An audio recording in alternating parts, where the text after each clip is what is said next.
habitar en tu presencia,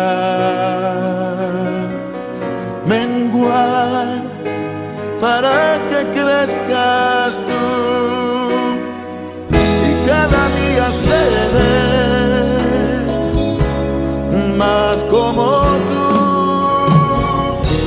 Quebranta mi corazón, quebranta mi vida, te entrego mi voluntad a ti.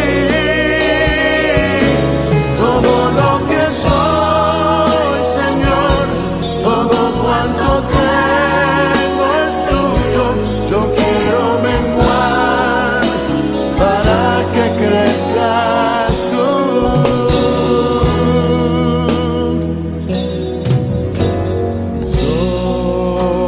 Yo quiero más de ti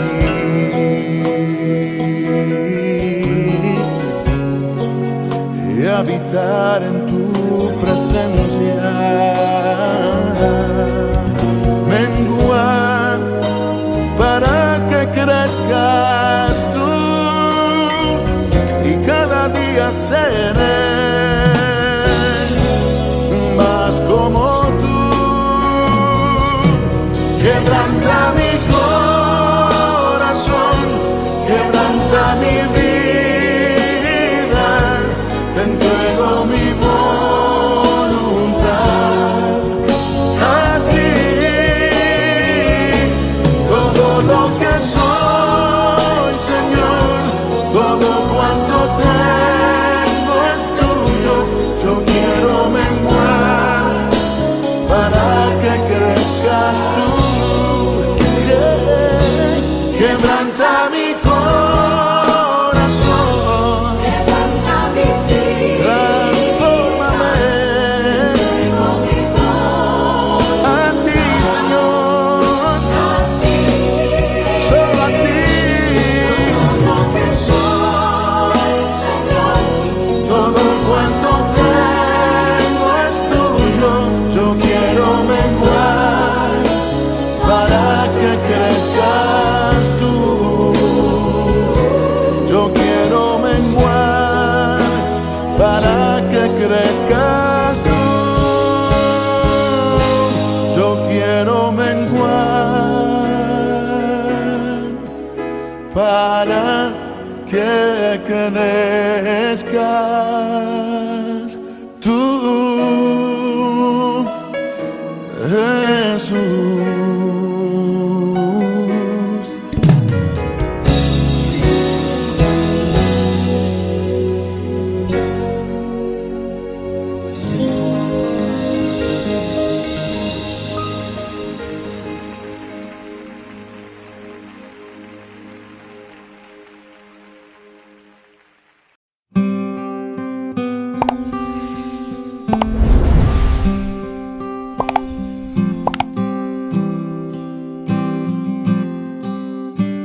Capítulo 16. Del hombre son las disposiciones del corazón, mas de Jehová es la respuesta de la lengua. Todos los caminos del hombre son limpios en su propia opinión, pero Jehová pesa los espíritus. Encomienda a Jehová tus obras, y tus pensamientos serán afirmados. Todas las cosas ha hecho Jehová para sí mismo, y aun al impío para el día malo. Abominaciones a Jehová todo altivo de corazón, ciertamente no quedará impune. Con misericordia y verdad se corrige el pecado, y con el temor de Jehová los hombres se apartan del mal. Cuando los caminos del hombre son agradables a Jehová, aun a sus enemigos hace estar en paz con él. Mejor es lo poco con justicia que la muchedumbre de frutos sin derecho. El corazón del hombre piensa su camino, mas Jehová endereza sus pasos. Oráculo hay en los labios del rey, en juicio no prevaricará su boca. Peso y balanzas justas son de Jehová, obra suya son todas las pesas de la bolsa. Abominación es a los reyes hacer impiedad, porque con justicia será afirmado el trono. Los labios justos son el contentamiento de los reyes, y éstos aman al que habla lo recto. La ira del rey es mensajero de muerte, mas el hombre sabio la evitará. En la alegría del rostro del rey está la vida, y su benevolencia es como nube de lluvia tardía. Mejor es adquirir sabiduría que oro preciado, y adquirir inteligencia vale más que la plata. El camino de los rectos se aparta del mal, su vida guarda el que guarda su camino.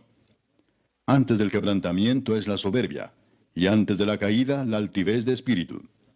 Mejor es humillar el espíritu con los humildes que repartir despojos con los soberbios.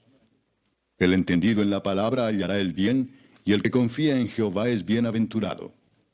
El sabio de corazón es llamado prudente, y la dulzura de labios aumenta el saber. Manantial de vida es el entendimiento al que lo posee, mas la erudición de los necios es necedad. El corazón del sabio hace prudente su boca y añade gracia a sus labios. Panal de miel son los dichos suaves, suavidad al alma y medicina para los huesos. Hay camino que parece derecho al hombre, pero su fin es camino de muerte. El alma del que trabaja para sí porque su boca le estimula. El hombre perverso cava en busca del mal, y en sus labios hay como llama de fuego. El hombre perverso levanta contienda, y el chismoso aparta a los mejores amigos. El hombre malo lisonjea a su prójimo y le hace andar por camino no bueno. Cierra sus ojos para pensar perversidades. Mueve sus labios, efectúa el mal. Corona de honra es la vejez que se halla en el camino de justicia. Mejor es el que tarda en airarse que el fuerte, y el que se enseñorea de su espíritu que el que toma una ciudad. La suerte se echa en el regazo, mas de Jehová es la decisión de ella.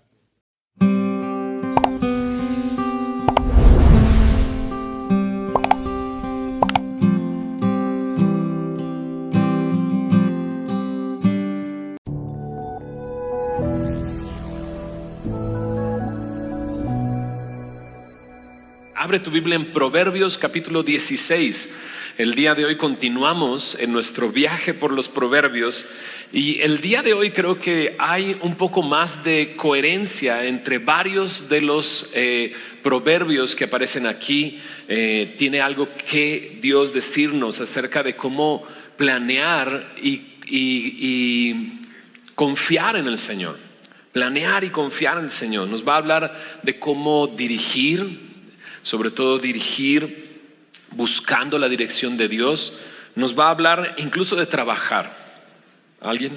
Ok. Vamos a leer los primeros 9 versículos y después de leerlos vamos a orar y vamos a adentrarnos en lo que Dios tiene que decirnos el día de hoy. Dice así, Proverbios 16, versículo 1 al 9. Del hombre son las disposiciones del corazón, mas de Jehová es la respuesta de la lengua. Todos los caminos del hombre son limpios en su propia opinión, pero Jehová pesa los espíritus. Encomienda a Jehová tus obras y tus pensamientos serán afirmados. Todas las cosas ha hecho Jehová para sí mismo y aún al impío para el día malo. Abominaciones a Jehová todo altivo de corazón, ciertamente no quedará impune.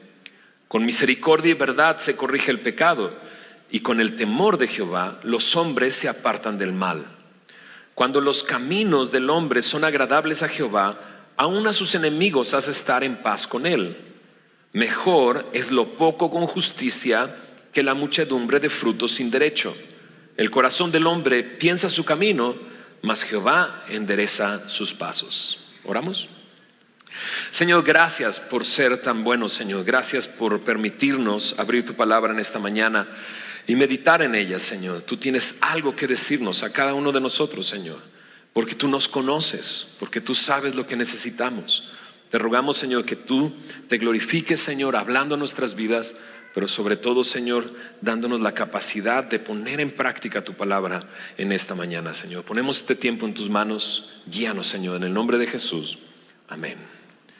Esta primera porción me habla de planes y propósitos. Si lo notaste en el primer versículo y en el último versículo 9, está Dios involucrado en aquello que nosotros planeamos o proponemos. Mi abuelita decía, el hombre propone, todos no lo sabemos, ¿verdad? El hombre propone y Dios dispone. Y básicamente esta porción me está hablando de eso.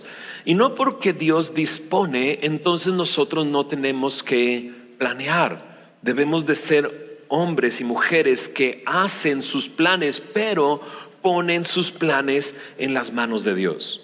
Mira lo que dice el primer versículo en la NTV, en la Nueva Traducción Viviente. Podemos hacer nuestros propios planes, pero la respuesta correcta viene del Señor.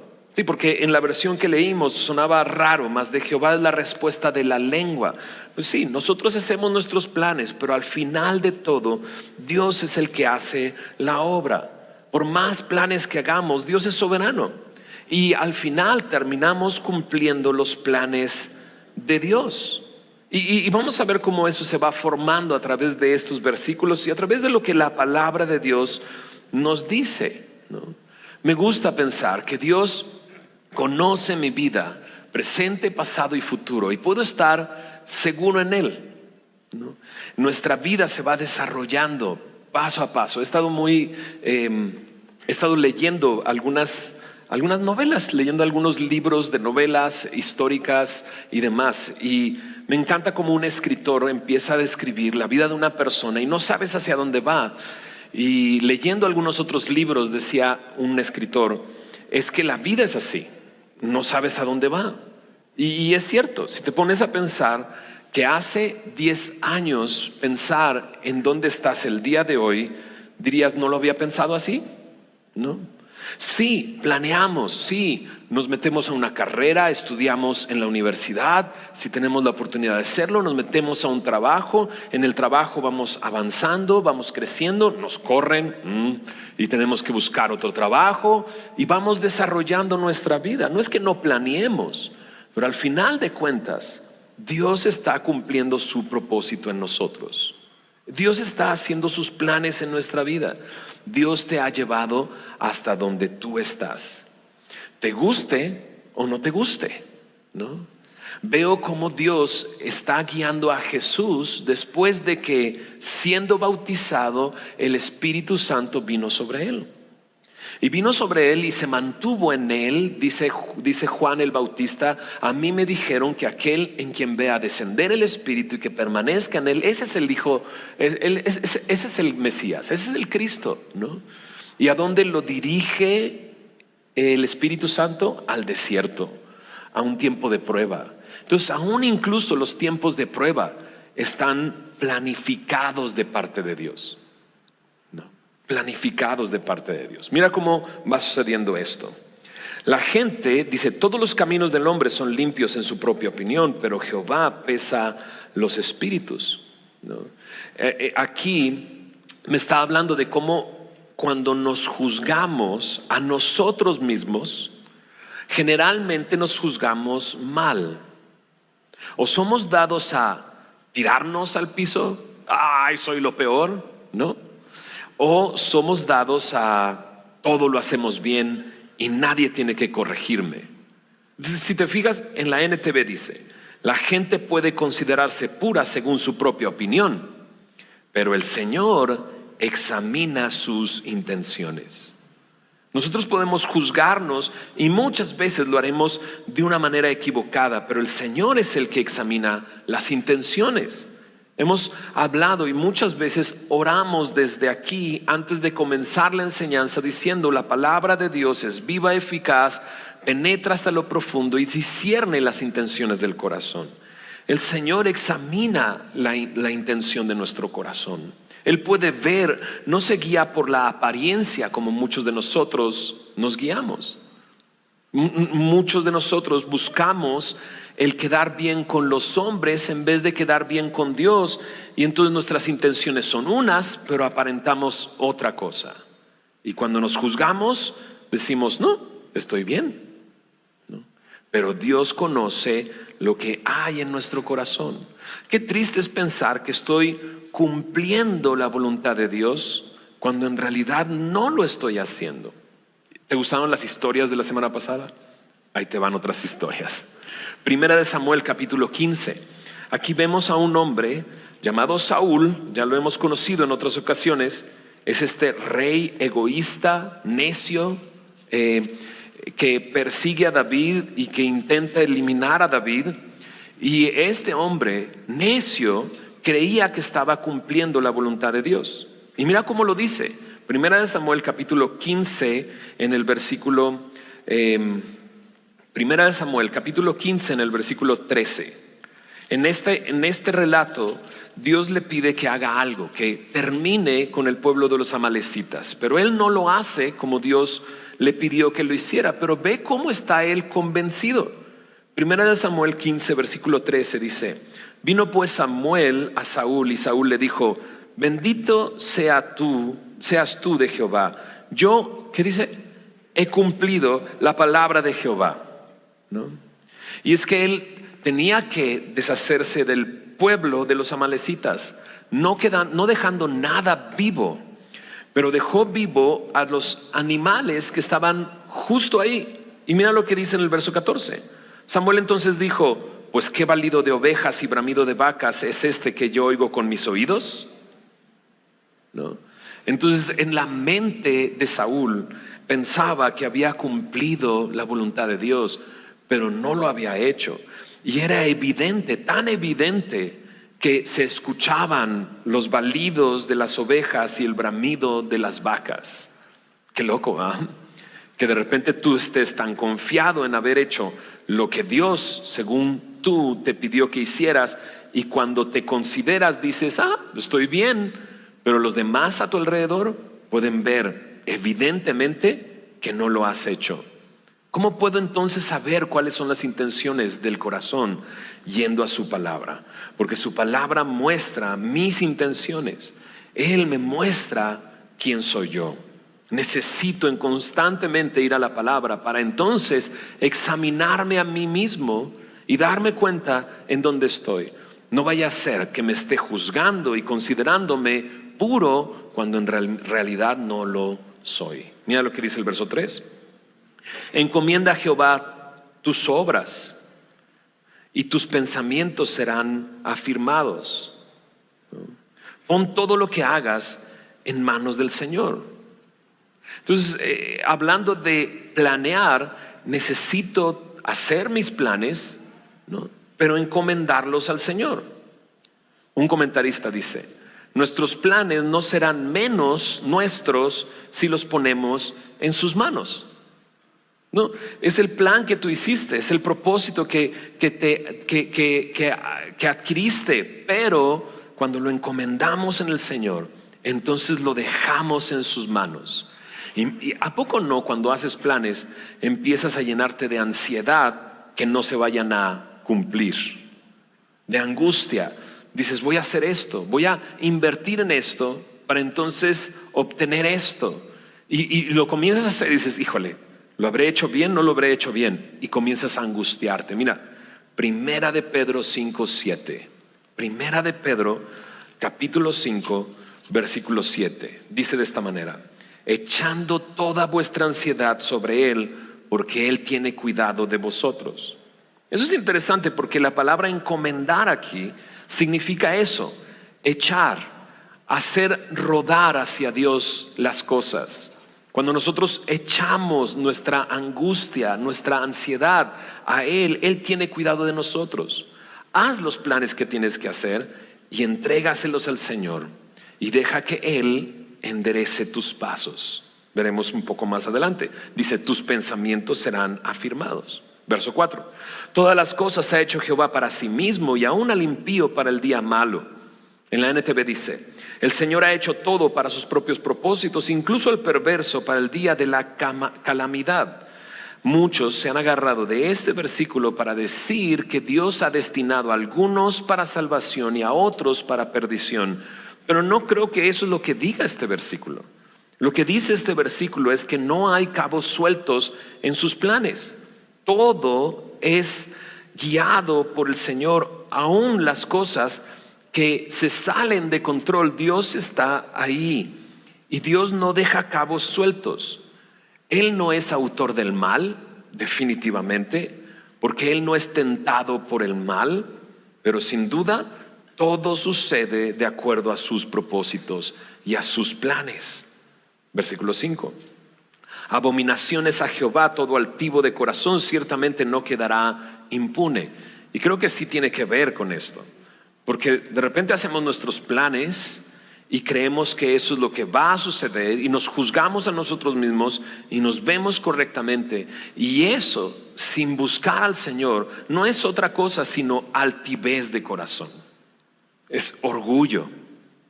Y el orgullo tiene un destino. Mira lo que dice ahí mismo en Proverbios 16 en el versículo 18 y 19, un poquito más adelante, ahorita vamos a llegar ahí, pero checa: antes del quebrantamiento es la soberbia, y antes de la caída la altivez de espíritu.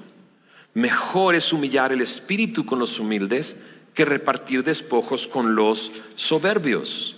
Sí, la soberbia no es otra cosa sino ir en contra del temor de Jehová. No reconocer que Dios está ahí y que Dios tiene un propósito en medio de lo que está sucediendo en mi vida, que Dios tiene todo planificado y que nada se sale de su control. Verso 6: con misericordia y verdad se corrige el pecado, y con el temor de Jehová los hombres se apartan del mal. Veíamos la semana pasada más acerca del temor del Señor. Ese es un tema que vimos desde el principio del libro. De hecho, dijimos en Proverbios 1:7 que el principio de la sabiduría es el temor del Señor. Pero la semana pasada dijimos que el temor del Señor es la continuación. En el versículo 15, versículo 33, leímos al final del capítulo: el temor de Jehová es enseñanza de sabiduría. No solamente es el principio, sino es la continuación, pero también es el fundamento de una vida que agrada a Dios. ¿Lo notaste? Con el temor de Jehová los hombres se apartan del mal, ¿no? Caminamos en santificación en base al temor del Señor. Y eso es importante considerarlo en nuestra vida diaria, en cada momento de nuestro día. Saber que Dios está ahí es el principio de la sabiduría. Saber que Él es la fuente de sabiduría, ahí tengo que mantenerme, y sin duda me mantendrá lejos y apartado del mal el temor del Señor. En esta última parte de esta primera sección termina diciendo así: cuando los caminos del hombre son agradables a Jehová, aún a sus enemigos hace estar en paz con él. Yo sé que en algunos momentos, diciendo algunas palabras que he dicho y que dices, ok, el Señor también nos guía a la prueba, ¿no? También las cosas malas que suceden, Dios está en control de eso. Y quizás en tu corazón de repente es, pero ¿y si? Pero pastor, no conoce a mi vecino. Mi vecino no está encima de mí. Ni el más santo podría con él, ¿no? Y a veces pensamos en eso, en el enemigo, en aquel que está encima de nosotros y que está haciendo cosas que van en contra de nosotros. Bueno, hay algo que Dios tiene que decirnos aquí. Cuando los caminos del hombre son agradables a Jehová, cuando nosotros encomendamos nuestros planes a Dios, cuando nosotros confiamos en el Señor y dejamos en el Señor las cosas, aún a sus enemigos, dice, hace estar en paz con Él, porque podemos verlos de una manera distinta. Proverbios 29, verso 25. Llegaremos ahí, pero vamos a leerlo. Proverbios 29, 25. El temor del hombre pondrá lazo, mas el que confía en Jehová será exaltado. Sí, porque a lo mejor al enemigo le tenemos miedo, a nuestro jefe le tenemos miedo, a una persona le tenemos miedo, y eso nos pone un lazo, nos enlaza, nos atrapa, nos cautiva, y entonces hacemos las cosas de acuerdo a el humor de la persona o de lo que pueda hacernos esa persona, y tomamos nuestras decisiones así. Pero aquí este versículo, Proverbios 29, 25 dice, mas el que confía en Jehová será exaltado. Cuando nosotros caminamos agradando al Señor, Dios se va a encargar del enemigo, ¿no? Y dices, pero si está encima de mí, ¿qué hago, pastor? No temas. Mateo capítulo 10, versículo 26. Mira lo que dice. Mateo 10, 26. Así que no los temáis, dice, porque nada hay encubierto que no haya de ser manifestado, ni oculto que no haya de saberse, ¿no? Entonces a veces este tipo de personas que nos ponen en jaque todo el tiempo, lo hacen cuando, y hasta sucede, ¿verdad? Nos voltean a ver y dices, ¿por qué estás enojado con él? Pues es que no viste lo que me hizo. Ay, siempre es bien amable conmigo. Y tú, oh. Pero aún las cosas ocultas Dios las va a traer a la luz. Mira lo que dice el verso 27. Lo que os digo en tinieblas, decidlo en la luz, y lo que oís al oído, proclamadlo desde las azoteas. Y no temáis a los que matan el cuerpo, mas el alma no pueden matar. Temed más bien a aquel que puede destruir el alma y el cuerpo en el infierno. Lo que me está diciendo es no temas al hombre. Temer al hombre te pondrá lazo. Confía en el Señor. Teme a la persona correcta. Teme al Señor. Porque el hombre lo único que puede hacer es matar. Y dices, por eso, pastor. O sea, por eso digo, ¿no? Pero la realidad es que pensemos más allá. Dije al principio, hace 10 años veías tu vida y dices, no sé cómo llegué a este lugar. Ni me lo hubiera imaginado llegar a este lugar, ¿no? Y pasaron ayer, ¿estás de acuerdo? Lo vemos con nuestros hijos. De repente llegan y, ay, tus hijos están muy grandes. Tú así de, pues sí. Y luego dices, pues sí. Pasaron tan rápido los años. Y de aquí a 20 años, ¿qué va a suceder? De aquí a 30 años, ¿qué va a suceder? Y dices, ay, falta mucho. ¿En serio? Los últimos 30 años pasaron muy rápido. ¿Cuál es nuestro destino? ¿Cuál es nuestra esperanza? ¿En quién confiamos? De alguna u otra manera vamos a salir de este mundo, ¿estás de acuerdo? De alguna u otra manera. Algunos decimos, no tenemos miedo a la muerte, sino a cómo morimos. O sea, Señor, no quiero morir ahogado, ¿no? Y estamos pensando en eso. Pero tenemos la certeza de la esperanza de que un día estaremos con Él. Y es que eso, la esperanza de que un día estaremos con Él, debe de gobernar nuestra vida. Y debe de moldear lo que hacemos. ¿Temes al hombre? Estás en un lazo. ¿Temes al Señor? Estás libre para poder a esa persona a la que antes le temías, amarle. Mira lo que dice, mira lo que dice el verso 29, nada más termino con esto. No se venden 2 pajarillos por un cuarto. Con todo, ni uno de ellos cae a tierra sin vuestro Padre. Pues aún vuestros cabellos están todos contados. Así que no temáis, más valéis vosotros que muchos pajarillos. Delante de Dios valemos mucho más. Y ni siquiera un pajarito pierde la vida sin que el Señor esté ahí, sin que el Señor tenga ese propósito. Pero entonces, ¿qué tenemos que hacer? Cuando dejamos de tener temor al enemigo, ¿verdad? Cuando dejamos de verlo y enlazarnos, entonces podemos hacer lo que el Señor nos pide. Mateo capítulo 5, versículo 43. Mateo 5:43 dice así: oíste que fue dicho, amarás a tu prójimo y aborrecerás a tu enemigo. Y dices, exacto, ¿no es así? Dice Jesús, no. Pero yo os digo, amad a vuestros enemigos, bendecid a los que os maldicen, haced bien a los que os aborrecen y orad por los que os ultrajan y os persiguen, para que seáis hijos de vuestro Padre que está en los cielos, que hace salir su sol sobre malos y buenos y que hace llover sobre justos e injustos. Porque si amáis a los que os aman, ¿qué recompensa tendréis? ¿No hacen también lo mismo los publicanos? Y si saludas a vuestros hermanos solamente, ¿qué hacéis de más? ¿No hacen también así los gentiles?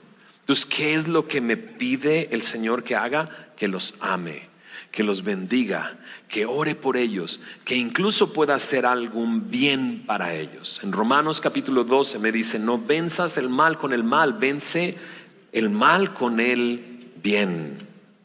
¿Ok? Entonces, cuando nuestra vida agrada al Señor, hasta a sus enemigos hace estar en paz con Él. Y termina esta primera porción. Mejor es lo poco con justicia que la muchedumbre de frutos sin derecho. Lo vimos la semana pasada.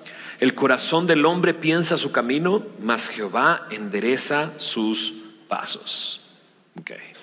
Entonces necesitamos planear, sin duda. Necesitamos hacer nuestros planes, pero encomendarlos al Señor. Sí, hay muchas cosas que pueden estar fuera de nuestro control, pero nunca están fuera del control de Dios. Aún incluso aquellos que son enemigos nuestros, Dios se encarga de esto. Necesito cambiar mi perspectiva acerca de eso. Lo haré cuando yo comience a encomendar al Señor mis obras, encomendarle a Él, porque Él endereza nuestros pasos. Pienso en un hombre, pienso en una historia. El hombre se llama Nehemías. Hay un libro completo acerca de él en el Antiguo Testamento.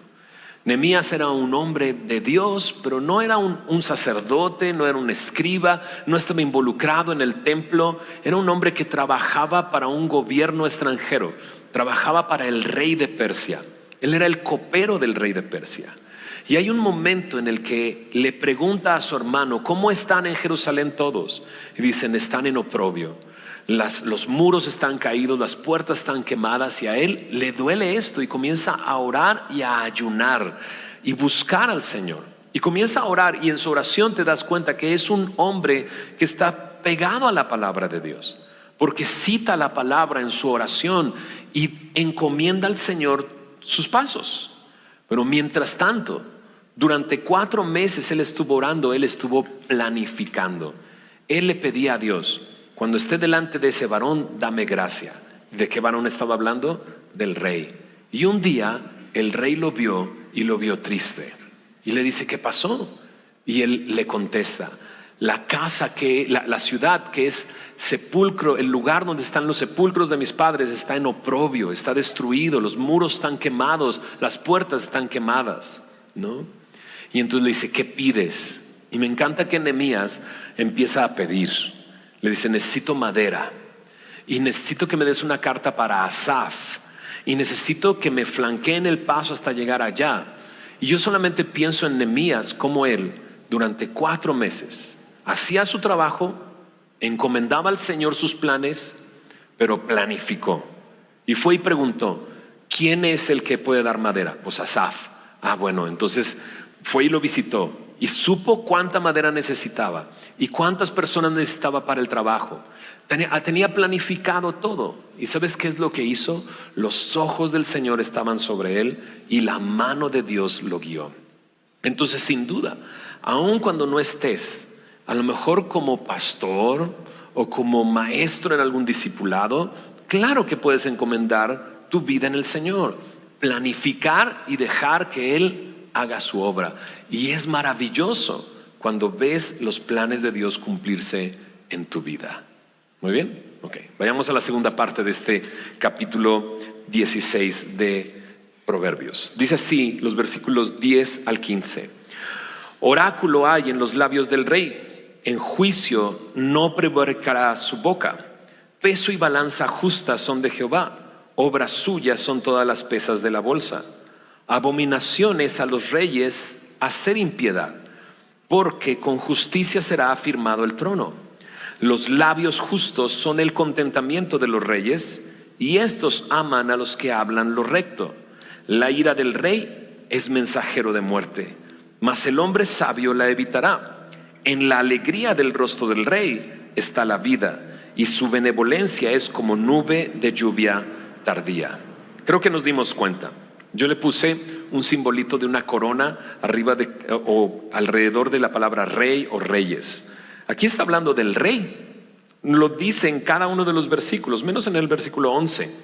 Sin duda está hablando de alguien que dirige, de alguien que está por encima de otros, ¿okay?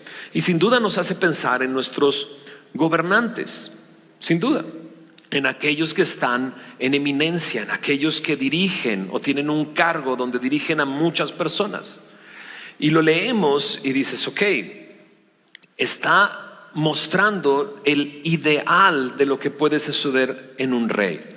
Para empezar, dice, oráculo hay en los labios del rey. En la NTV dice, el rey habla con sabiduría divina. Oráculo aquí no está usado como de una manera de ocultismo, sino como una guía sabia, como prudencia. Sin duda, para poder hablar con sabiduría divina, el rey debe de buscar a Dios. Debe de buscar en la palabra. De hecho, desde Deuteronomio se estableció que el rey siempre iba a tener una autoridad sobre él, que era la palabra.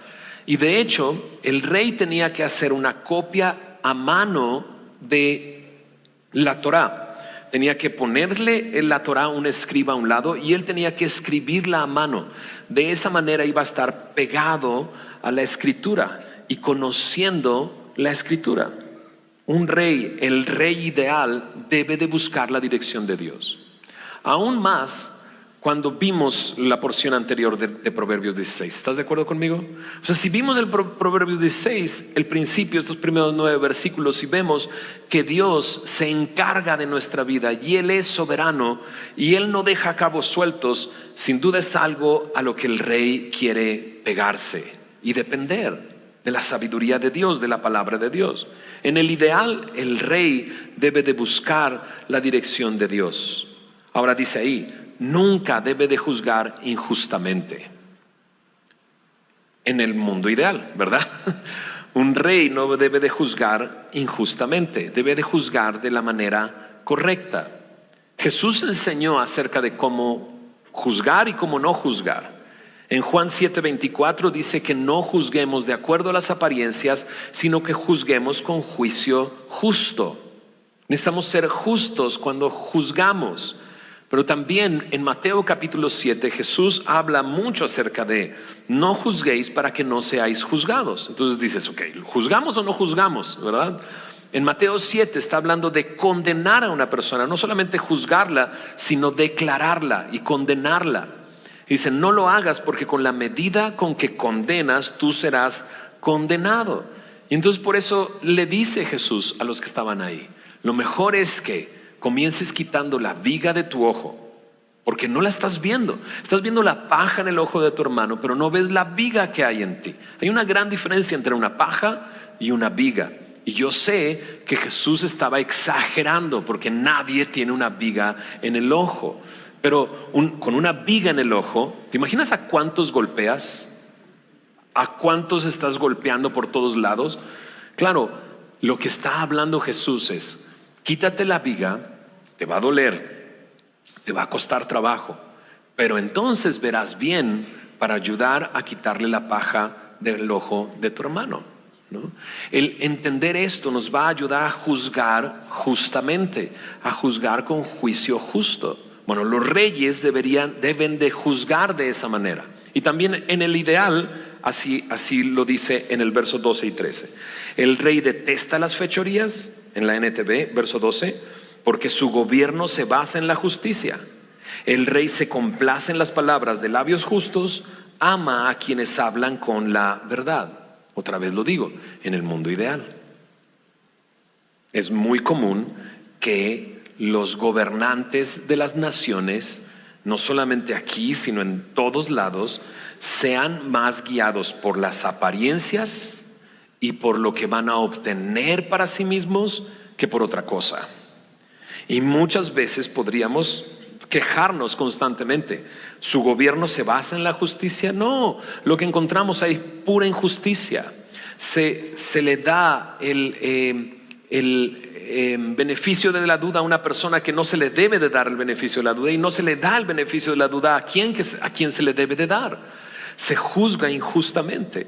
Pero en el mundo ideal este es lo que deberíamos de hacer. Ahora, podríamos decir, lo común es que las personas que están gobernando se rodeen de personas que no les dicen la verdad. Y eso es bastante común. Yo puse aquí en mis notas, qué bello tener a alguien así en el gobierno, que no juzga injustamente, que se basa en la justicia, que ama a quienes hablan con la verdad, aun cuando eso demuestre, la verdad demuestre que ellos están equivocados y puedan corregir el rumbo. Sería maravilloso tener un rey así. Bueno, no lo vamos a tener, pero lo tendremos en el futuro, porque hay un rey que es rey de reyes y que gobernará desde su trono con justicia y paz. No podemos esperar esto aquí. Necesitamos poner nuestros ojos allá. Ahora, diríamos aquí, esto es lo ideal. Claro, pastor, deberían de buscar al Señor, pero ¿alguien tiene acceso ¿A alguien en eminencia? Bueno, a lo mejor alguno podría tener acceso a eso, pero mientras tanto no tienes acceso, ¿no? Pero sí tienes acceso a tu propia vida. Y lo que se le está pidiendo al rey es algo que podría pedírsenos a nosotros. Y de una u otra manera, nosotros estamos dirigiendo un pequeño grupo, ya sea tu familia, ya sea tu esposa, ya sea un grupo en el trabajo, pero estás dirigiendo a alguien. Entonces no pongamos nuestros ojos en alguien más, no comencemos a ver la paja en nuestros gobernantes sin dejar de ver la viga que hay en nuestro ojo. Entonces, en lo que a nosotros respecta y lo que nosotros estamos y daremos cuentas, hagamos e intentemos hacerlo de esta manera, detestando la impiedad, ¿verdad? Amando la verdad y amando la justicia. Eso es lo que tenemos que hacer. Si estás en un trabajo y tienes a algunos empleados debajo de ti y estás como un administrador, comienza a vivir de esta manera. ¿Dónde comienzo? Buscando al Señor, yendo a su palabra, conociendo qué es la justicia y qué es la verdad. ¿Sabes?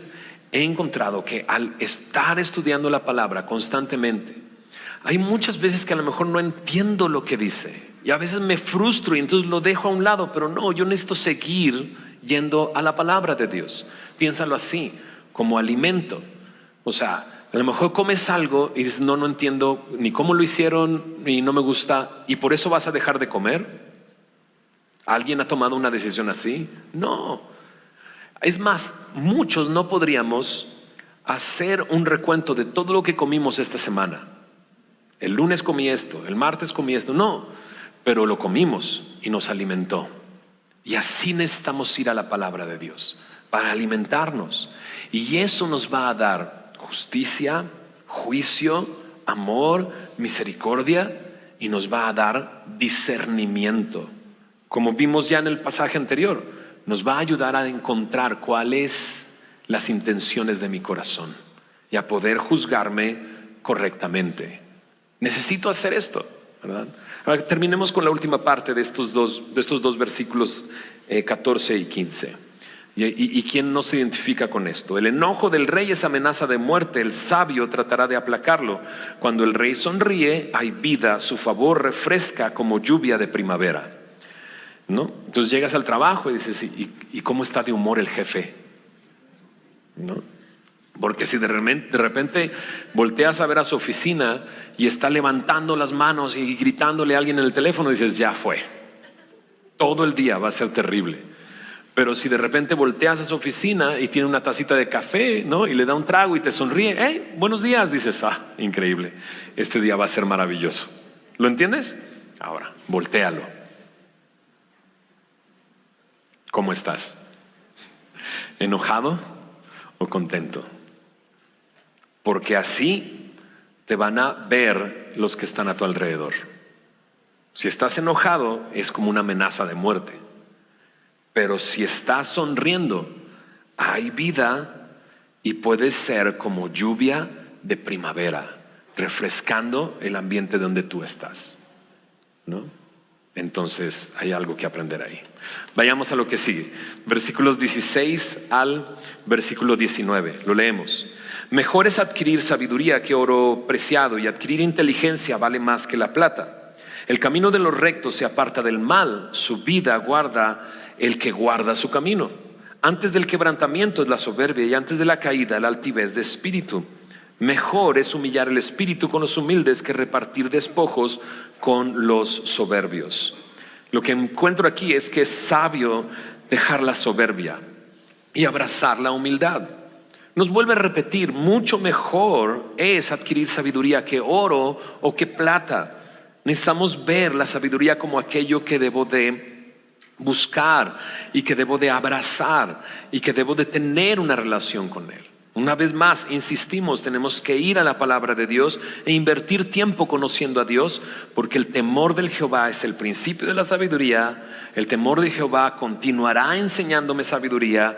El temor de Jehová es el fundamento de poder vivir una vida que agrada a Dios. Necesito ir a su palabra. Es mucho mejor adquirir sabiduría que oro. Pero también me habla acerca del temor de Jehová. Porque dice, el camino de los rectos se aparta del mal. Lo vimos en el verso 6, el temor de Jehová te aleja del mal. Porque entiendes que a quien beneficia es a mí mismo.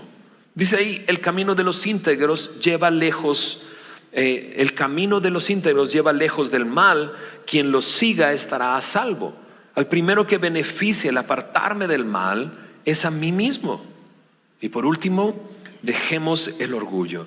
En Santiago capítulo 4 verso 6 y en primera de Pedro 5:5 me repite lo mismo. Dios ama y da gracia a los humildes, ¿no?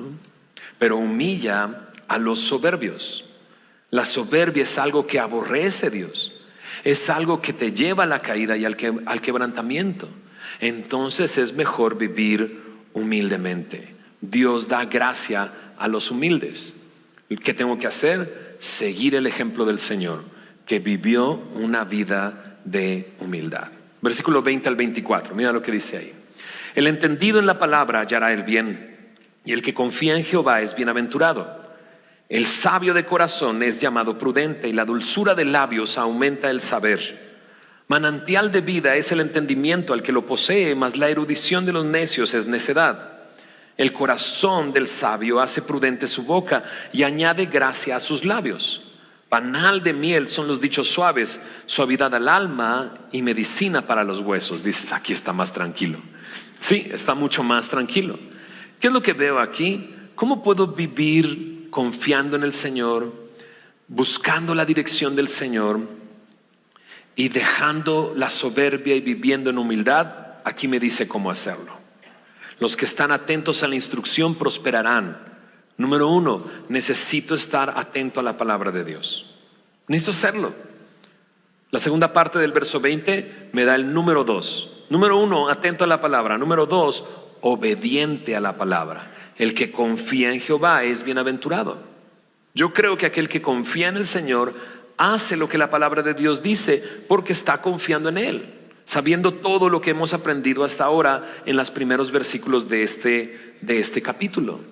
Cuando eso hacemos, adquirimos sabiduría, confiamos en el Señor, buscamos en su palabra, atendemos a la palabra, entonces seremos sabios. Tu mente estará en el lugar correcto, tu boca será de bendición. Eso es lo que me dice, ¿no? En el versículo 23 dice: de una mente sabia provienen palabras sabias. Las palabras de los sabios son persuasivas. Las palabras amables son como la miel, dulces al alma y saludables para el cuerpo. Sin duda. ¿Cómo vivir así? Atentos a la palabra de Dios, obedientes a la palabra de Dios. Tu mente estará en el lugar correcto, tu boca será de bendición, tu vida será de bendición. Serás como un manantial de vida, tus palabras serán dulces como miel, ¿no? Como miel. Y esto es bello, ¿no? Otra historia. Acompáñame a 1 Samuel capítulo 14. Leímos hace rato 1 Samuel capítulo 15, ¿verdad? Cuando vimos a Saúl diciendo: yo he cumplido, pero no había cumplido. En medio de este rey necio, dice que hubo un momento en que perseguía a David y no podía alcanzarlo, y entonces le prohibió a todos comer. Literal, ahora no comen hasta que lo encuentren. ¿Qué va a provocar eso? Pues no va a provocar que lo encuentren, va a disminuir todas sus fuerzas. Y entonces le pidió que nadie tomara algo de comer. En 1 Samuel capítulo 14 versículo 27, alguien le desobedece. No había escuchado lo que había dicho el rey. Y dice así: pero Jonatán no había oído cuando su padre había juramentado al pueblo, y alargó la punta de una vara que traía en su mano y la mojó en un panal de miel. Y llevó su mano a la boca y fueron, ¿qué dice? Aclarados sus ojos. Qué maravilla que podamos ser transformados por medio de la palabra, transformados al confiar en el Señor, que nuestra mente esté en el lugar correcto, nuestra boca sea de bendición y traigamos esto a la vida de las otras personas que nos escuchan. Las palabras amables son como la miel, dulces al alma y saludables para el cuerpo. Versículo 25. Hay camino que parece derecho al hombre, pero su fin es camino de muerte. Ya lo habíamos visto esto con anterioridad.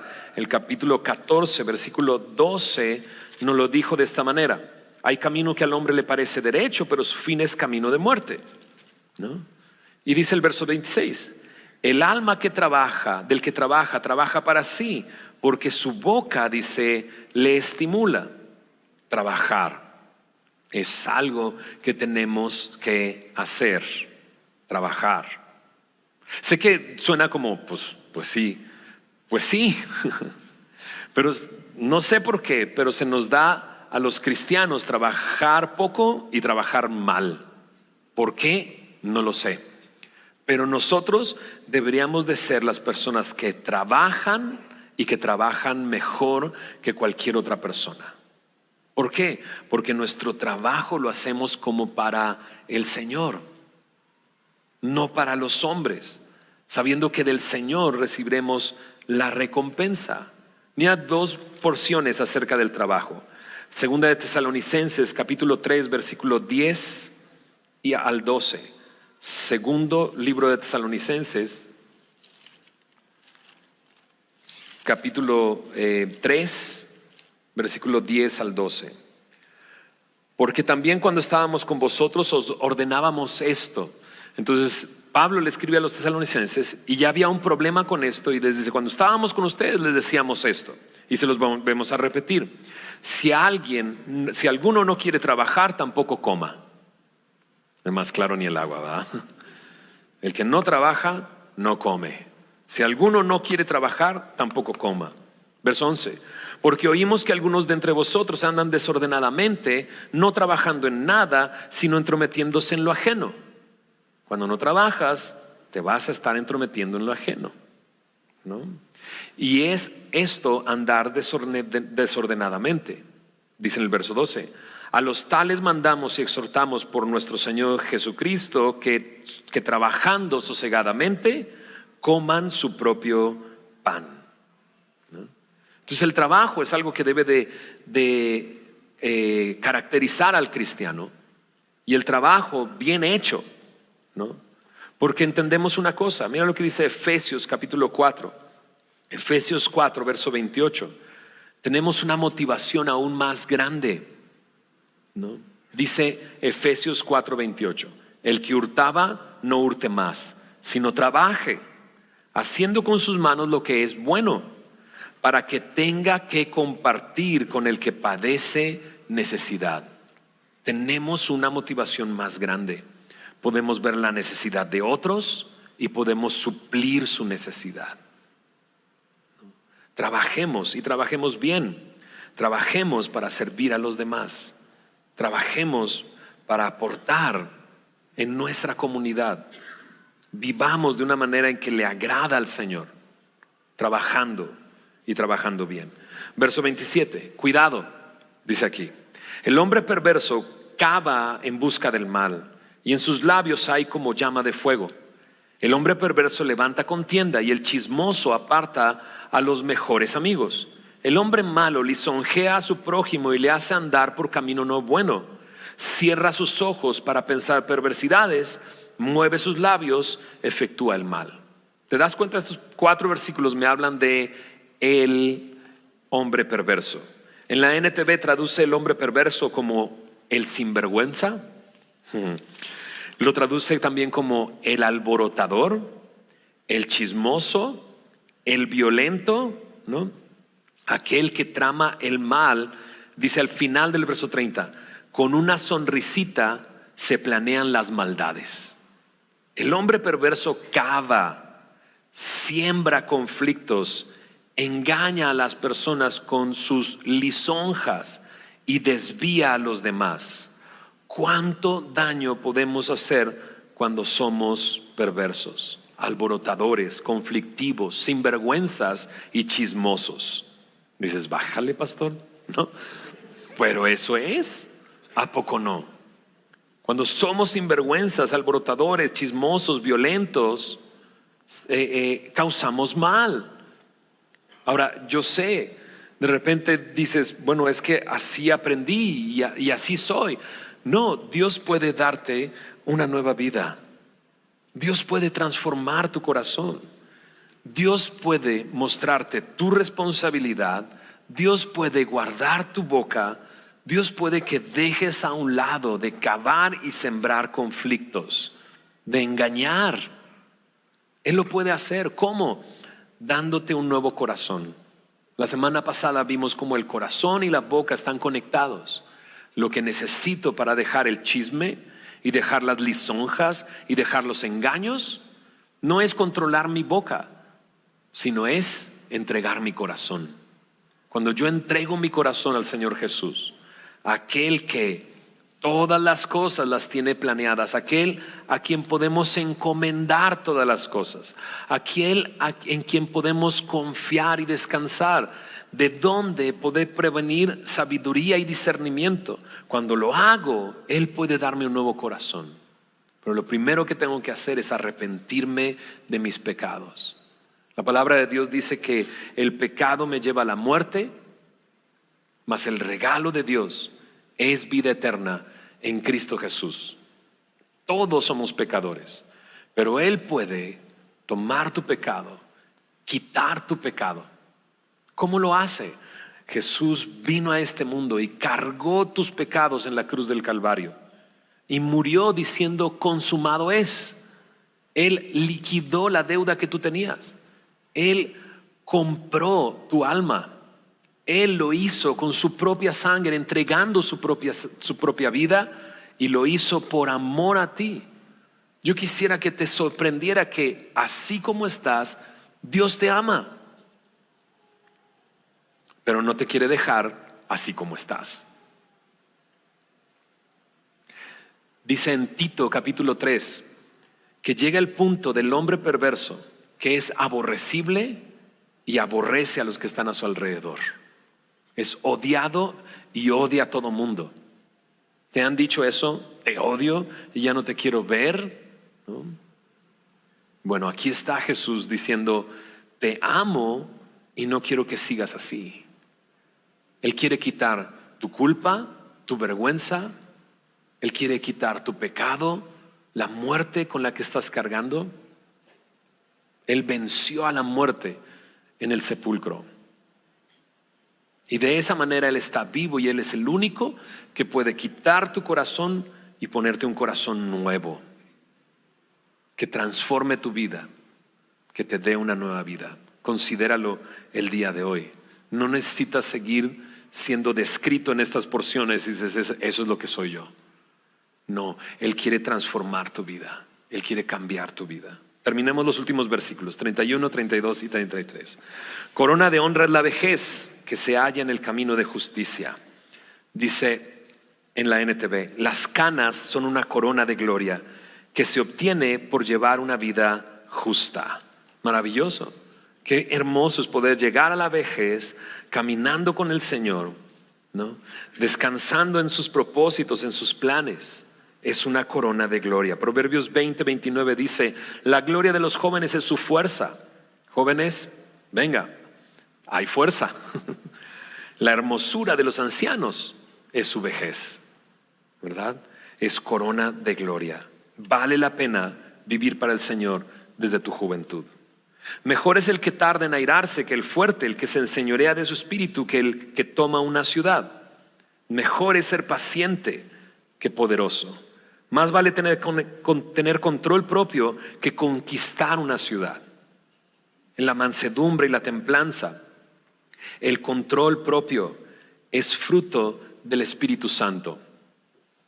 Eso lo hace Dios cuando viene a tu vida. Te da una nueva vida y pone su espíritu, y Él te da como fruto amor, gozo, paz, paciencia, benignidad, bondad, fe, mansedumbre y templanza. Es mejor tener control propio que conquistar una ciudad. Y por último, podremos tirar los dados.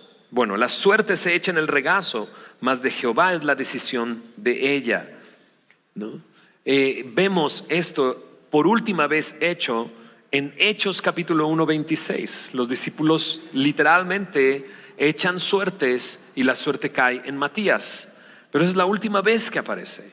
En el capítulo 2 llega el Espíritu Santo y el Espíritu Santo puede traer dirección a nuestra vida. Así es que en la última parte de este capítulo 16 de Proverbios es un llamado a depender del Espíritu Santo, el cual te puede dar mansedumbre y templanza, el cual puede traer dirección a tu vida. ¿Oramos? Señor, gracias por tu palabra. Gracias, Señor, por lo que tú has hablado en nuestras vidas.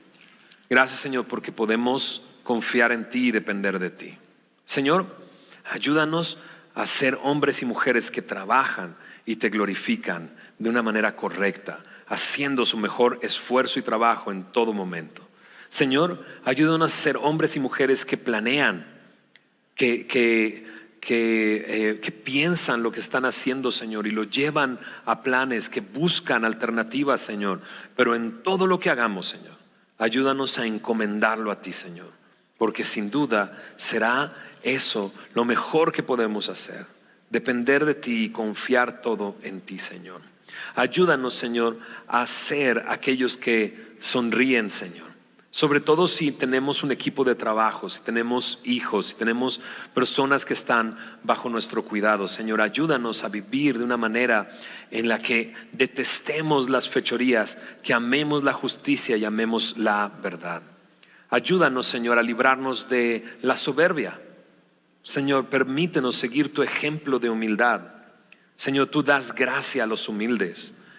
Y Señor, sabemos que no hay manera de pedirte estas cosas sin antes rendir nuestra vida a ti, Señor. Te pido, Señor, por aquellos que necesitan de ti el día de hoy, que necesitan rendir sus vidas a ti. Señor, trae convicción de pecado, pero también guíales a la verdad que eres tú. Y Señor, tú transforma su corazón, hazles nuevos, Señor, y glorifícate en sus vidas, Señor. Te lo pido todo esto en tu nombre, Señor Jesús. Amén.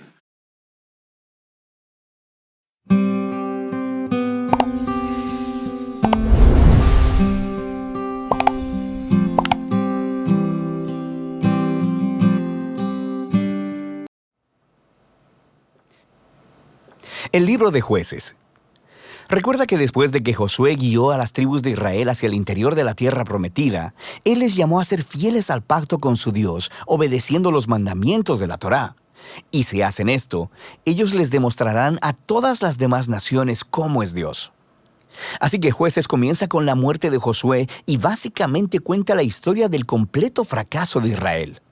El nombre del libro viene del tipo de líderes que Israel tuvo en este periodo. Antes de que tuvieran reyes, las tribus fueron gobernadas por jueces.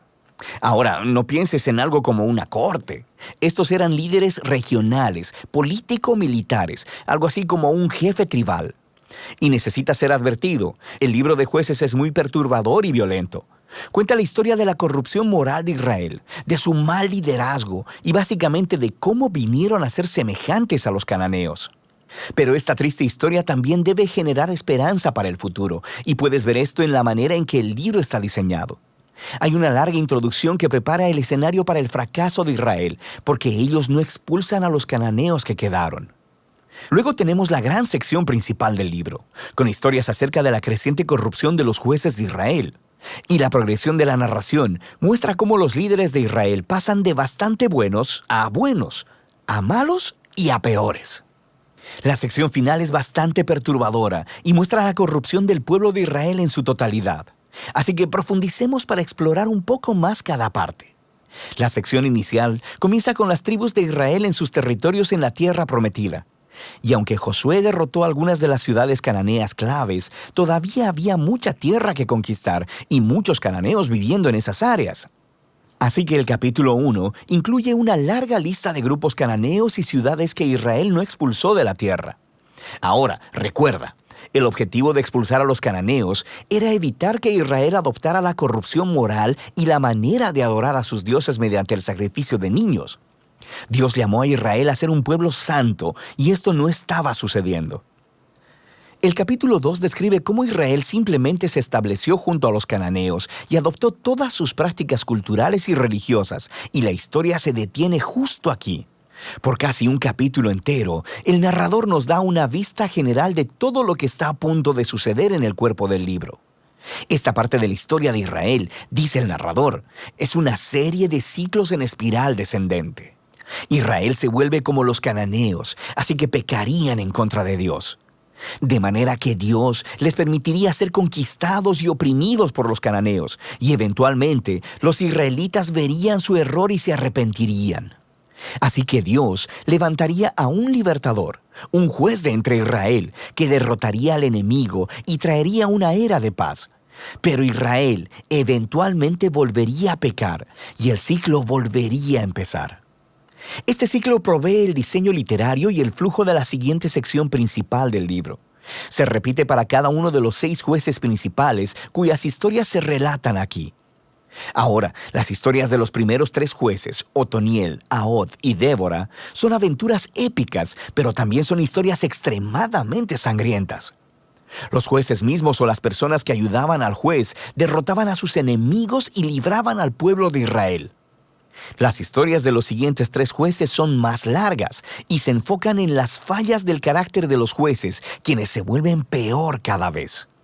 Así que Gedeón comienza bastante bien. Es un hombre cobarde, pero eventualmente termina confiando en que Dios puede usarlo para salvar a Israel. Así que él derrota a un enorme ejército de madianitas con solo 300 hombres, llevando antorchas y cántaros de barro. Pero Gedeón tiene un carácter bastante malo y asesina a un grupo de israelitas porque no lo ayudaron en su batalla. Y de ahí todo va de mal en peor. Él hace un ídolo con el oro que ganó en sus batallas, y después que él muere, todo Israel adora al ídolo como a un dios, y el ciclo comienza otra vez. El siguiente juez principal es Jefté, quien es algo así como un matón de la mafia que vive en las montañas. Y cuando las cosas se ponen muy mal para Israel, los ancianos vienen a él y le ruegan por su ayuda. Y Jefté era un líder muy efectivo. Ganó muchas batallas contra los amonitas, pero estaba tan poco familiarizado con el Dios de Israel que lo trata como a un dios cananeo. Jura sacrificar a su hija si gana la batalla. Esta trágica historia nos muestra qué tan bajo ha caído Israel. Ya no conocen el carácter de su propio Dios, lo que los lleva al asesinato y a la falsa adoración. El último juez, Sansón, es por mucho el peor. Su vida empezó con mucha promesa, pero a él no le importa el Dios de Israel. Era promiscuo, violento y arrogante. Ganó brutalmente batallas estratégicas contra los filisteos, pero a costa de su propia integridad, y su vida termina con un violento asesinato en masa. Ahora, una nota rápida. Notarás un tema repetido en la sección principal del libro. En momentos claves, el Espíritu de Dios empoderará a cada uno de estos jueces para lograr grandes actos de liberación. Ahora, el hecho de que Dios use a estas personas realmente arruinadas no significa que valide todas o aún algunas de sus decisiones. El primero y principal compromiso de Dios es salvar a su pueblo. Pero todo lo que tiene para trabajar son estos líderes corruptos, así que Él obra a través de ellos. Esta sección entera está diseñada para mostrarnos lo mal que se han puesto las cosas.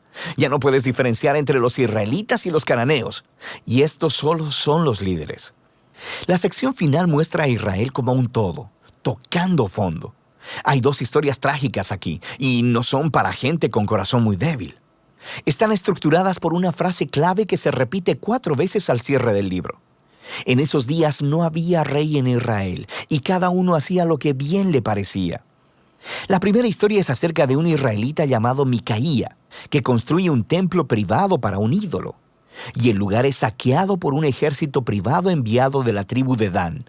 Así que ellos llegan y se roban todo, y luego van y queman la pacífica ciudad de Lais y asesinan a todos sus habitantes. Es una historia horrible. Cuando Israel olvida a su Dios, los más fuertes se salen con la suya. La última historia del libro es aún peor. Es una impactante historia de abuso sexual y violencia que conduce a la primera guerra civil de Israel. Es una historia muy perturbadora y ese es el punto. Se supone que estas historias sirvan como advertencia. El descenso de Israel a la autodestrucción es el resultado de apartarse del Dios que los ama y quien los salvó de la esclavitud en Egipto. Israel necesita ser librado de nuevo, ahora de ellos mismos. El único rayo de esperanza se encuentra en esta frase repetida en la última parte del libro. De hecho, forma la última oración de la historia. No había rey en Israel. De manera que el escenario está listo para que los siguientes libros cuenten los orígenes de la familia del rey David. El libro de Ruth y también los orígenes del reinado mismo en Israel, el libro de Primera de Samuel. Pero la historia de los jueces tiene valor como tragedia. Es una explicación que nos trae sobriedad, nos demuestra la condición humana y al final apunta hacia la necesidad de la gracia de Dios enviando un rey que rescate a su pueblo. Y de esto trata el libro de Jueces.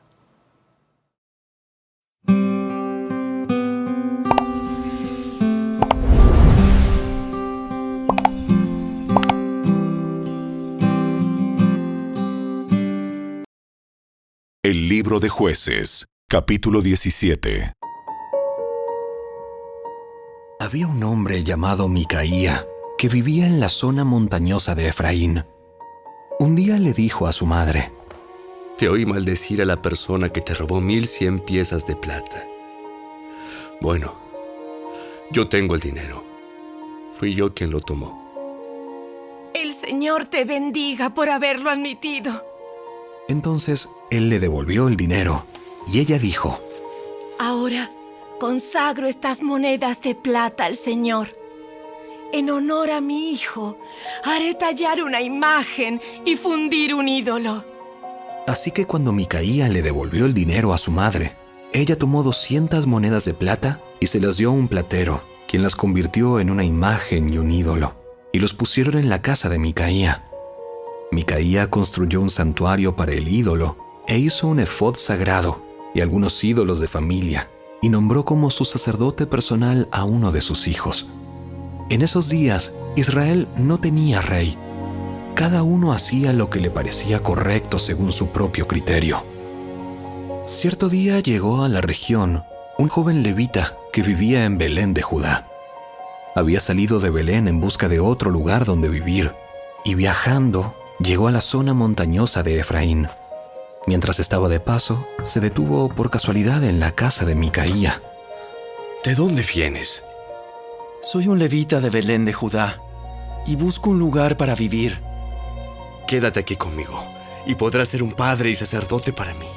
Te daré 10 piezas de plata al año, además de una muda de ropa y comida. El joven levita aceptó y pasó a ser como uno de los hijos de Micaía. Luego Micaía lo nombró su sacerdote personal y el levita vivió en la casa de Micaía. Sé que el Señor ahora me bendecirá, porque tengo un levita como sacerdote personal.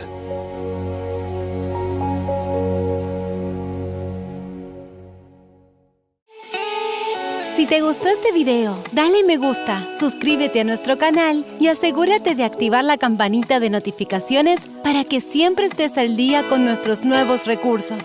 Recuerda seguirnos también en nuestras redes sociales. Descarga ahora mismo la app y escucha la audio Biblia dramatizada en tu celular.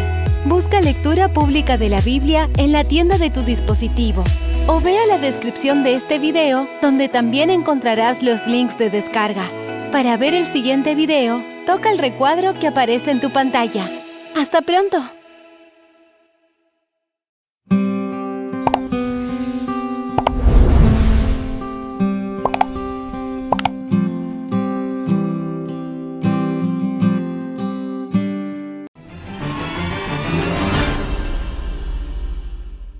Hoy en nuestro recorrido explicativo por las Sagradas Escrituras hemos llegado al capítulo 17 del libro de Jueces, después de haber analizado la vida de Sansón, ver su triste experiencia, pero con la esperanza de que Sansón decidió seguir al Señor en el último momento de su vida y hacer su voluntad. A pesar de su muerte, Sansón dejó una victoria marcada en la Escritura. Hoy, en este capítulo 17, comenzamos una nueva historia en un contexto donde la sociedad todavía es un desastre, porque cuando Dios no reina en el corazón de una persona, todo lo que está a nuestro alrededor es un desastre. se cometen errores terribles, catastróficos. El relato de Jueces 17 inicia hablando de un hombre del monte de Efraín llamado Micaías, el cual dijo a su madre: los 1100 ciclos de plata, es decir, los 13 kilos de plata, que te fueron hurtados, por los que lanzaste una maldición que yo oí, los tengo yo. Entonces, este hombre, Micaías, parece que tomó prestado sin avisarle a su mamá un dinero que esta señora tenía guardado. ¿Cómo se llama esta señora? La Biblia no lo dice. Madre de Micaías.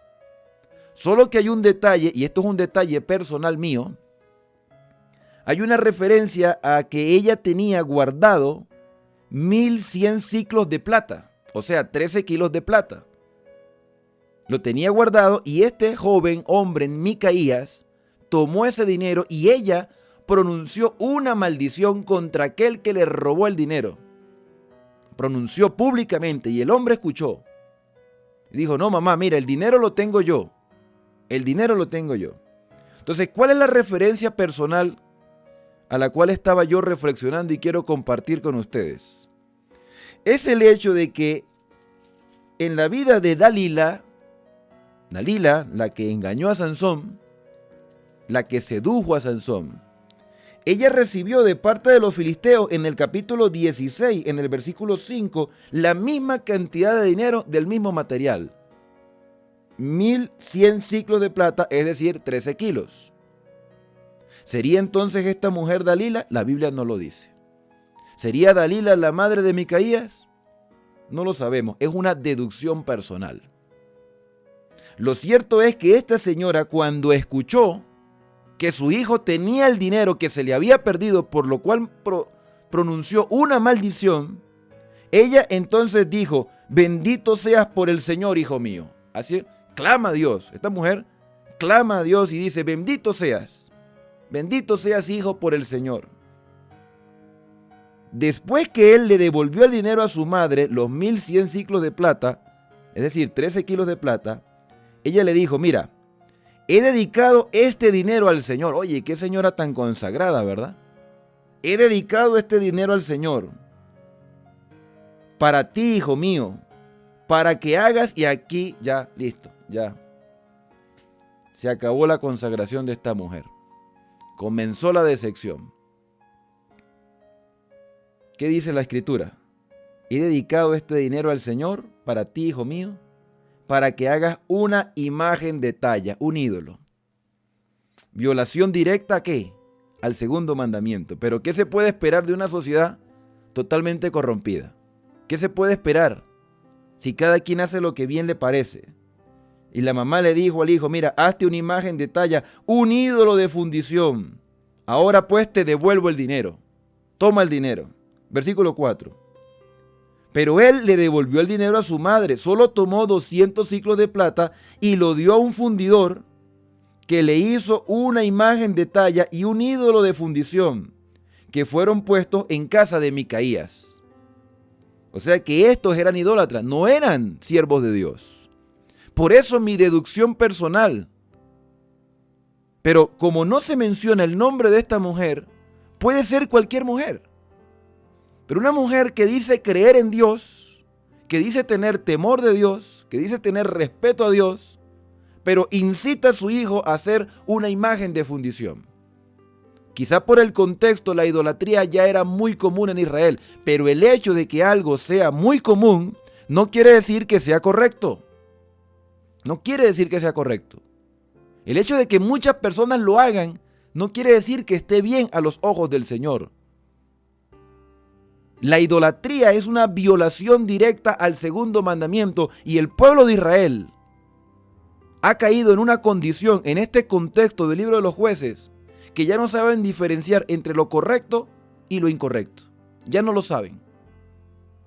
Y los únicos que debieran estar firmes en sus convicciones en el pueblo de Israel para ser una luz para el resto del pueblo que está contaminado, debieron haber sido los sacerdotes y los levitas, que estaban en el santuario Los sacerdotes estaban ministrando en el santuario los ritos sagrados de los sacrificios que representaban al Mesías que habría de venir y la obra de redención mesiánica.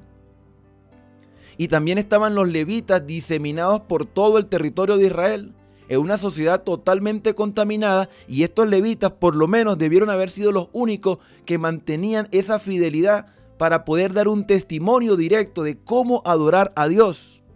Los levitas eran los instructores espirituales en todo el pueblo de Israel. Y dice el versículo número 5 que Micaías tuvo una casa de culto, o sea, levantó como una iglesia, como un templo, como un lugar de adoración a Dios. En su perspectiva errada, una casa de adoración a Dios con una imagen de talla, de fundición, con un ídolo.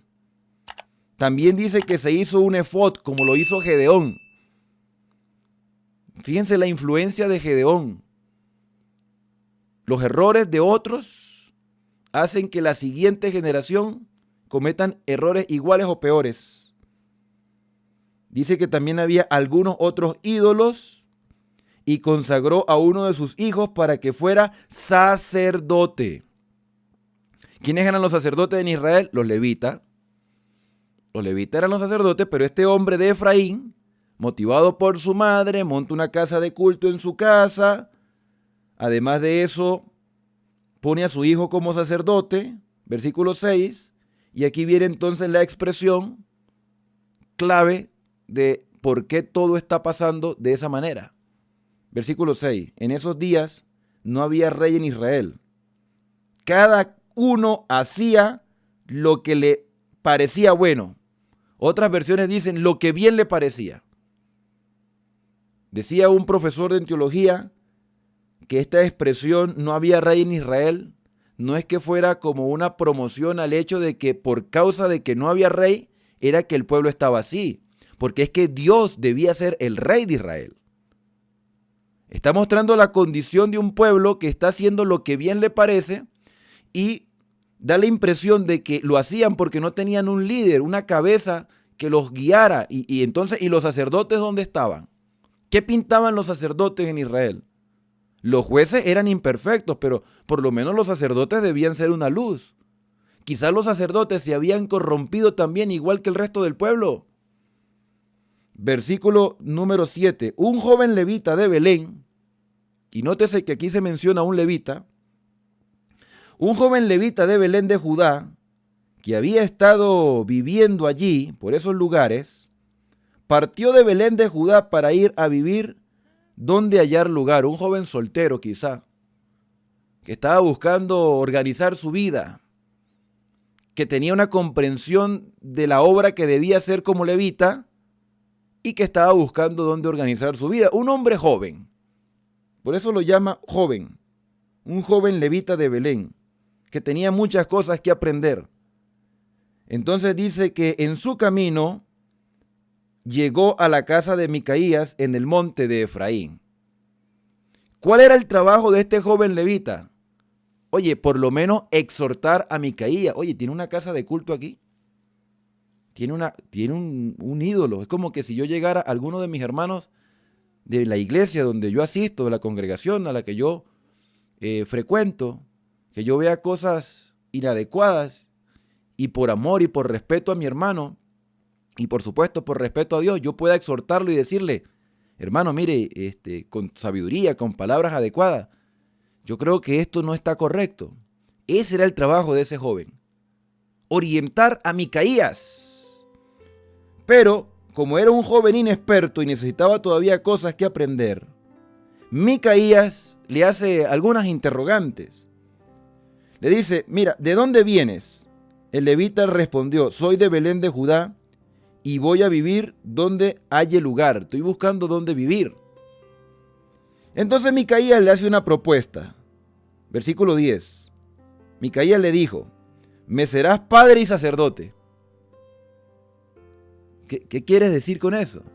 O sea, quédate aquí en mi casa para que tú tengas los cultos aquí en mi casa, para que dirijas la vida espiritual de mi hogar y de los vecinos que están alrededor, porque tengo una casa de culto aquí. Micaías le dijo, me serás padre y sacerdote y yo te voy a pagar, te voy a dar un salario de 10 ciclos de plata por año, es decir, 110 gramos. Pues mucha cantidad tampoco era, pero le iba a sustentar. Yo imagino que le iba a dar la comida, el aposento para que descansara y además le iba a pagar y el levita iba a tener allí un ministerio, entre comillas, con una imagen de fundición. O sea, un ministerio distorsionado. Y el hombre, el levita, el joven, en lugar de negarse, aceptó la propuesta, se dejó seducir. Porque el hombre le dijo, mira, te voy a dar ropa, te voy a dar comida. Y entonces el levita se quedó. Se dejó llevar por las cosas materiales y por la posición de decir, voy a ser sacerdote en esta casa, la codicia. Y eso es uno de los males terribles del ser humano. La codicia, la ambición, el deseo de posición, el deseo de ganancia, de comodidad. Vendemos nuestros principios por un objeto, por un material que hoy existe y mañana ya no tiene valor. Vendemos nuestros principios por una posición social. Y el levita debió haber sido una luz para Micaías, un orientador espiritual, un corrector, un reformador, pero no lo fue. Y si Micaías le estaba pagando, yo estoy seguro que para mantener la posición, el levita se iba a callar muchas cosas. Porque es que el dinero es la raíz de todos los males. Y se iba a callar, como dicen en mi país, tenía bozal de arepa. Como lo están alimentando, como le están dando ropa, como le están dando techo, entonces yo no puedo decir nada. Porque entonces pierdo la comidita, pierdo el dinero, pierdo el techo. ¿Cómo se llama eso? Conveniencia. Y eso es precisamente lo que enseña el libro de Apocalipsis. Que llegará un momento en la historia en el que la conveniencia dominará nuestra vida y por conveniencia desobedecemos a Dios. Porque debo mantener el trabajo, porque debo mantener la posición, porque no puedo rebajarme, no puedo rebajar lo que tengo. No puedo rebajar lo que soy porque tengo un nivel de estatus y entonces por conveniencia recibo la marca de la bestia. La marca de la bestia se recibe en dos lugares, en la frente que es la convicción y en la mano que es la conveniencia. La mano, lo que cae a mi mano, el trabajo, el dinero, las posesiones. Y este levita, aunque posiblemente estaba convencido de lo que debía hacer, porque era un levita, se había criado desde niño en las instrucciones del santuario, en la Torá, en los estudios, los escritos de Moisés, la historia de Josué. Pero la comida, el techo y el vestido fueron más poderosos que sus propias convicciones y la conveniencia hizo que se quedara allí. Versículo 11. El levita le agradó vivir con aquel hombre que lo tuvo como uno de sus hijos. O sea, a este hombre no le faltaba nada. Micaías consagró al levita y aquel joven le servía de sacerdote y se quedó en casa de Micaías. Micaías dijo, ahora sé, nótese, noten lo que dice Micaías, ahora sé que el Señor me hará bien, pues un levita es mi sacerdote. O sea, que no importa lo que yo haga, decía Micaías. Tengo un sacerdote que me apoya. Tengo un levita que me apoya. A veces buscamos a personas que apoyen nuestras acciones para sentirnos mejor, para autoengañarnos. Hermanos, no podemos autoengañarnos. La verdad es la verdad y los mandamientos están vigentes y Dios no puede rebajar la norma. No es que fulano de tal dijo, no es que el predicador tal me dijo tal cosa. No es el predicador es un ser humano que se equivoca. Yo me equivoco, tú te equivocas. Pero Dios ha establecido una norma y esa norma no se puede rebajar. Él ha establecido sus mandamientos. Y el hecho de que un pastor, un sacerdote, y en este caso un levita, haya consentido en rebajar la norma, no quiere decir que Dios se va a adaptar a nuestros gustos y a nuestros deseos. No es lo que diga el ser humano, por más apariencia de piedad que tenga, es lo que diga Dios. porque escrito está, a la ley y al testimonio. Si no hablaren conforme a eso, es porque no les ha amanecido. Y tú y yo tenemos una responsabilidad, porque el apóstol Pedro dice que tanto tú como yo tenemos un real sacerdocio. Somos una nación santa, un pueblo adquirido por Dios, para que anunciemos las virtudes de aquel que nos sacó de las tinieblas a la luz admirable. Tú y yo tenemos un deber de ser una luz al mundo. Hoy tenemos la oportunidad de llamar al pecado por su nombre. Dios ama a todos los seres humanos, no importa lo que hayan hecho, o lo que estén haciendo, o lo que piensen, o lo que sientan, o lo que crean. Pero Dios quiere que tengamos una reforma en nuestra vida. La decisión queda de nuestra parte. ¿Qué voy a hacer con el ministerio que Dios me ha dado? Con la responsabilidad que Dios me ha dado. ¿Voy a rebajar la norma o voy a levantar la bandera de la verdad presente? La decisión queda en tus manos.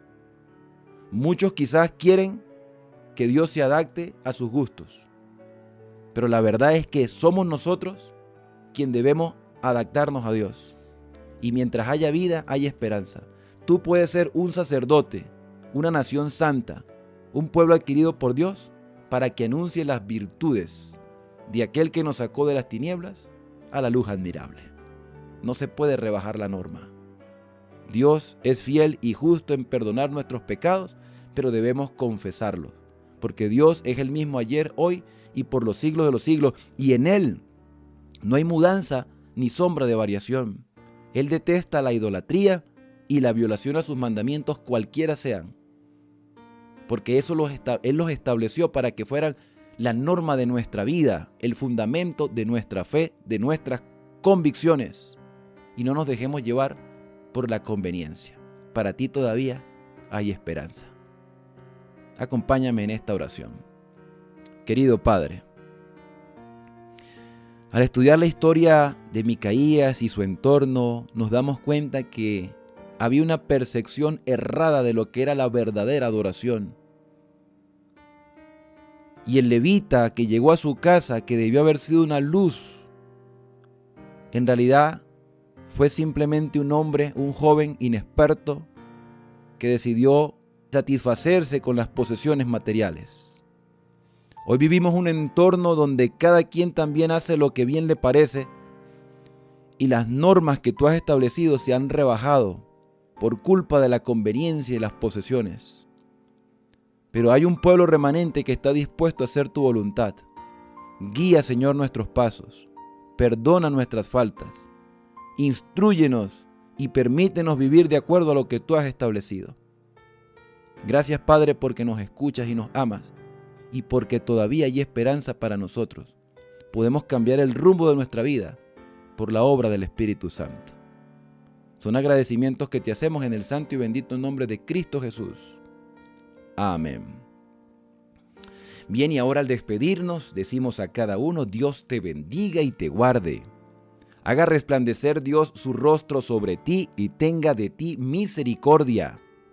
Dios alce sobre ti su rostro y ponga en ti paz. Nos vemos en una próxima oportunidad aquí en Esperanza, el canal de las Sagradas Escrituras. No te vayas sin suscribirte. Dale un me gusta si te gustó. ¿Cómo te ha parecido este video de este capítulo 16 del libro de Jueces? Déjame en tus comentarios. ¿Qué piensas de Micaías o del levita? ¿Será la madre de Micaías la mujer del capítulo 16? Que la bendición de Dios te guíe. Nos vemos en un próximo video. Que Dios te bendiga.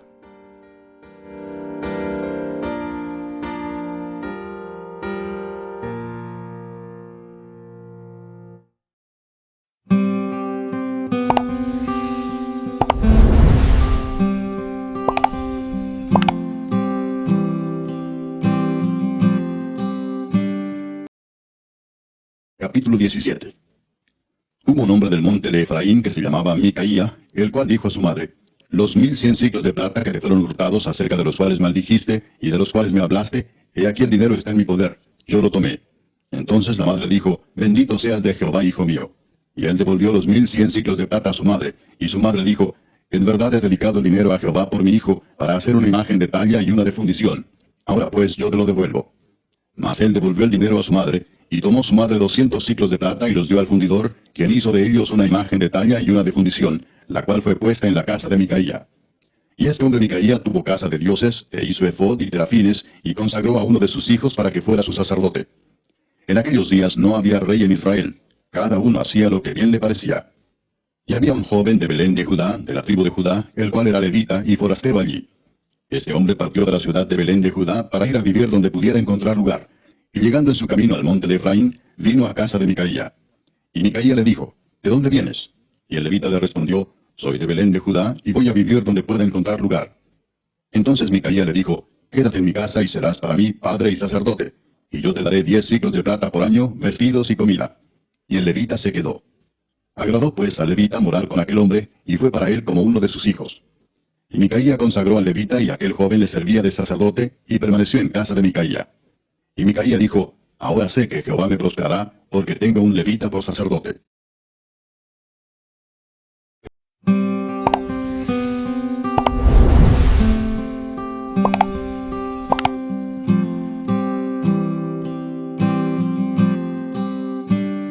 En la tempestad, cuando ruge el mar, tú estás ahí, vienes junto a mí. Si en mi caminar llego a tropezar, tú estás aquí y vas junto a mí. Y en el punto más oscuro de la noche me iluminas, me recuerdas, tu presencia me acompaña a donde quiera que yo vaya, me das paz en medio de la tempestad. Las olas te obedecen y los mares enmudecen. Para oírte yo te escucharé también.